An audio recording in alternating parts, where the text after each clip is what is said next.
All right, guys, let's do this. What up? It's JoJo on the radio. This is the iHeartRadio countdown. Oh, my God. Lauv, when's the last time I saw you, dude? Must be, I don't know, like 2 years or something? Maybe more? I think, I can't, don't quote me. I think it was just like right before the shutdown. I think you're right. And it was the beat, something with BTS.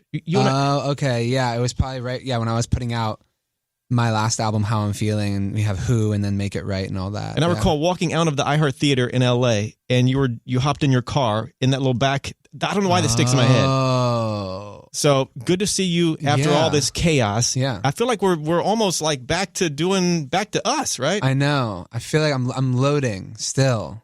It's crazy, man. Lauv is hanging out. Dude, we got so much to chat about. Music, life. I got to hear about this new, I don't want to pry too much, but this new girlfriend, I hear you're in love. So, Oh, man. I don't want to pry too much into the personal, but a mutual friend of ours, her name is Beata. Big shout out to Beata. She says, JoJo, you got to ask him about this love in his life.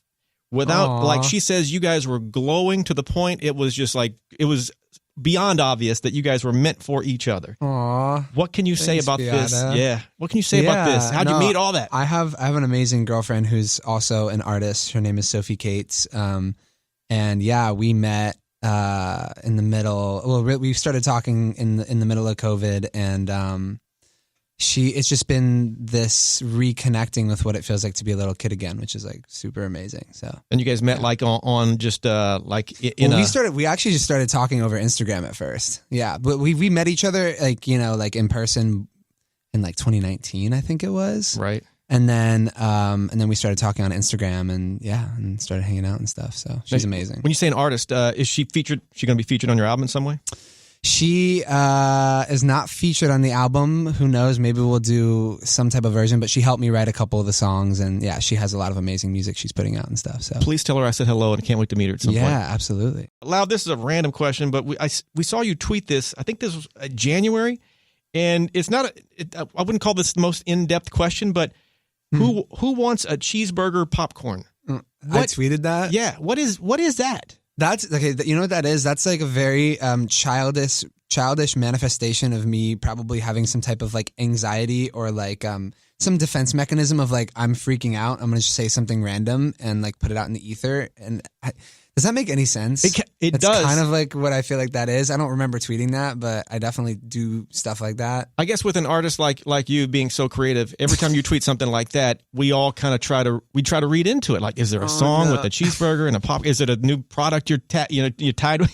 Yeah, I don't even know. I feel like it's like weird, like it's like deceiving. I don't even know. So there's not a song called Cheeseburger Popcorn on the album? There should be. I actually did make a song called Popcorn that you know what I did. Maybe it's from that. I made a song called Popcorn. I don't think it'll ever see the light of day. There are so many songs on my hard drive that'll never see the light of day. So many. Really? Yeah. I mean, so many demos.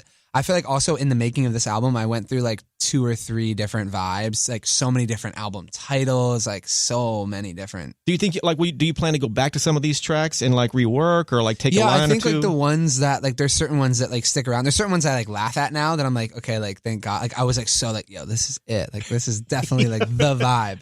And I come back now, I'm like, nice, man. But then there's some that I still feel like, someday I'll put out. So. Let me mark Cheeseburger Popcorn. Yeah, off Cheeseburger the Popcorn. List. Fair enough. I want to do a collab with Orville Redenbacher. Perfect. How much do you miss? This is something I assume as a performer that the rush of the crowd. You're walking behind the stage. You hear that's got to be a rush that's hard to recreate. It's anywhere. like a full losing yourself for like an hour and a half. Like it's like fully like Ari disappears and like just this music and like the vibe like all just transcends into this beautiful thing. So I love it so much. Man, I can. Yeah. And it's an amazing workout.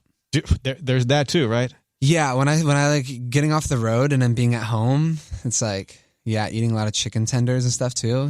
No good. Here's another thing I'm obsessed with: hotel aliases. Do you don't say the current one, but you have a hotel alias. Yes, it makes no sense. That's the best kind though. No, but it's like it goes way too far. I realized it like recently because someone like booked a vacation for me and my girlfriend, and we went down and they used the alias, and it's like everything we'd walk into, like this alias is like, it's like, I didn't intend for it to be so, but it's like definitely way more attention grabbing than just doing like I don't know, like John Smith or something like that. I did like some crazy name. And they all think that they refer to you as this name? Yeah. But, okay, do you have an old one you can kind of, that's Yeah, I think it's honestly, I think I can say it because I'm down to maybe like retire it.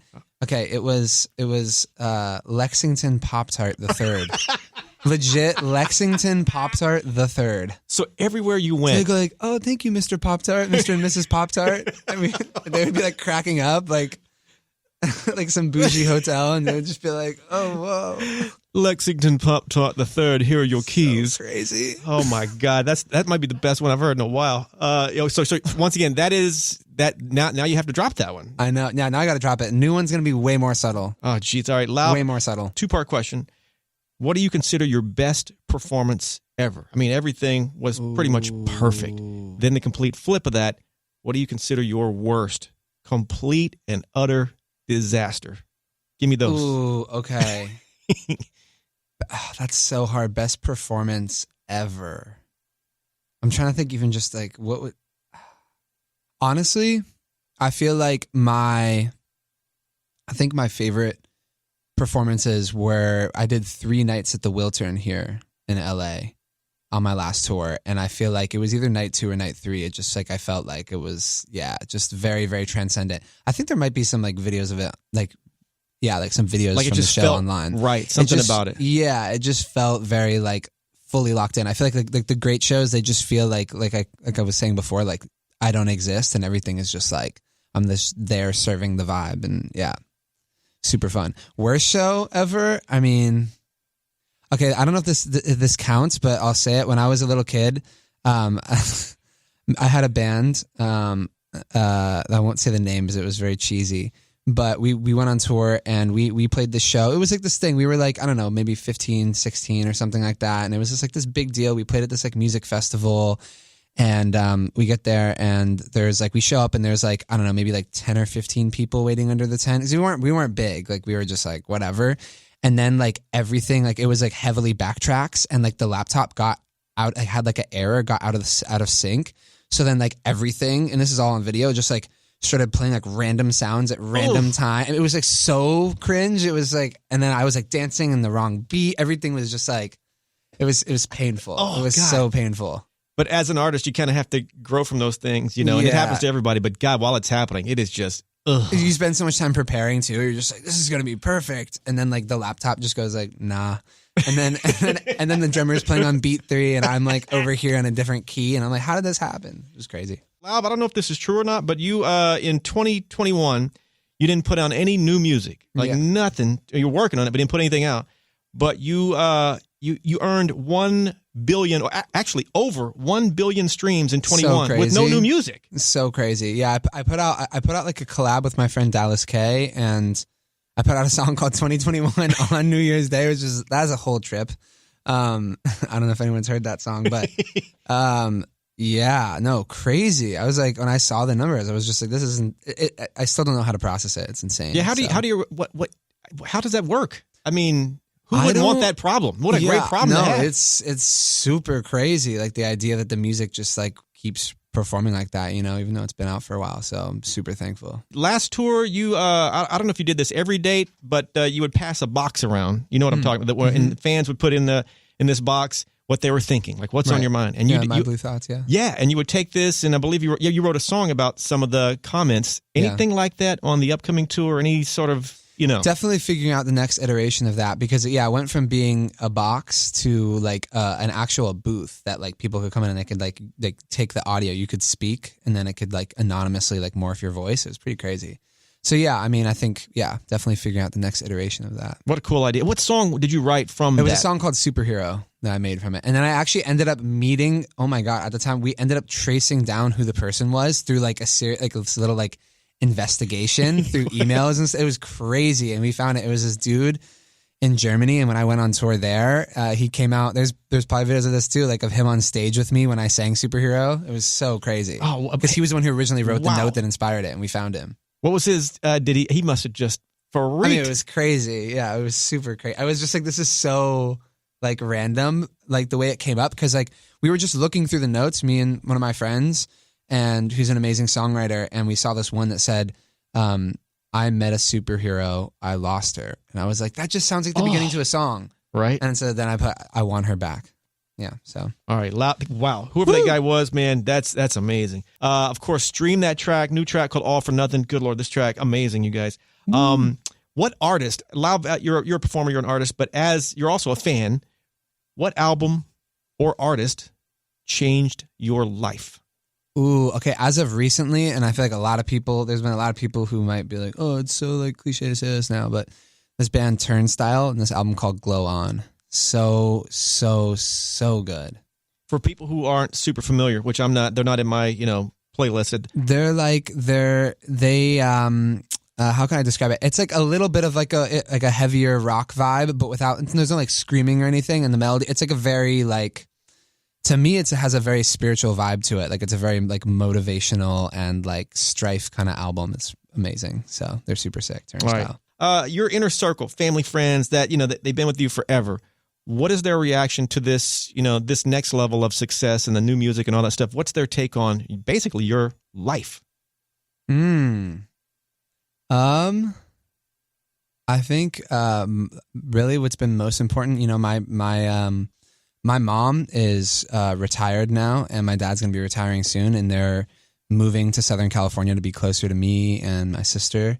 And I think at this point, it's all about just like happiness and like being close together. There's like, I feel like for the first few years of my career, it was like just so much career all the time. And now it's like, I'm excited to just have my family near me and to like, just build that closer relationship again. So was that a lesson learned? Was that learned during COVID? Yeah, definitely. Because I think at the beginning of COVID, it was like, I'm sure you went through the same thing. It was like, everybody was like, oh, let's like FaceTime all the people that are important to us, like as much as possible. Right. Like, always like, and then of course that fades away. But then what you learn from that is like, oh yeah, this is like really important. And so like balancing, like family is becoming like, it's like, I'm 27 now. I'm hitting that point where I'm like family, like, cause like there's such a irreplaceable value to that just emotionally. So. Oh, and if people don't know the title of this album, Lauv. The title of the album is also All for Nothing. Why'd you pick this title? You were telling me like you were debating on several titles and you kind of... Well, it's basically, to me, the album is about kind of this